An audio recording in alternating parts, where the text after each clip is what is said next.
తిరువనంతపురంలో left వామపక్షాలు ఎస్ఎఫ్ఐలు Kerala story సినిమాకు వ్యతిరేకంగా బీఫ్ ఫెస్ట్ ని నిర్వహించాయి. హిందువులను కించపరచడానికి బీఫ్ ఫెస్టివల్స్ నిర్వహిస్తారు. మరి అమ్మాయిల మీద లవ్ జరిగినప్పుడు, లేకపోతే చంపి ముక్కలు ముక్కలుగా చేసి సూట్ కేసుల్లో పెట్టినప్పుడు పిక్ ఫెస్టివల్ చేస్తారా అంటున్నా. ఇది కమ్యూనిస్టుల నిజస్వరూపం. కానీ ఇక్కడ ఆశ్చర్యకరమైన విషయం ఏం తెలుసా? కేరళ తిరువనంతపురంలో వామపక్షాల ఎస్ఎఫ్ఐ నిర్వహించే బీఫ్ ఫెస్ట్ ని ఇండియన్ యూనియన్ ముస్లిం లీగ్ వ్యతిరేకించింది. ముస్లిం స్టూడెంట్స్ ఫెడరేషన్ ఎంఎస్ఎఫ్ రాష్ట్ర కార్యదర్శి సికే నజాఫ్, భయ్యా నీకు నిజంగా సెల్యూట్. నీలాగా ప్రతి ముస్లిం ఆలోచిస్తే ఈ దేశాన్ని విచ్ఛిన్నం చేయాలి అనుకునేటోడికి చెంప మీద నుంచి చెప్పుతో కొట్టినట్టు అయింది. అబ్దుల్ కలాం గారు లాగా మీలాగా ఉండలేకపోతున్నారు. అదే మా బాధ.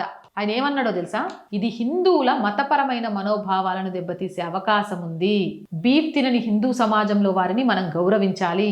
మనం ఆర్ఎస్ఎస్ని ఎదుర్కోవడానికో ఇంకో దాన్ని ఎదుర్కోవడానికో సాధారణ హిందూ విశ్వాసాలను మనోభావాలను దెబ్బతీయడం కూడా ఆమోదయోగ్యం కాదు అని చెప్పిండు. గ్రేట్ కదా.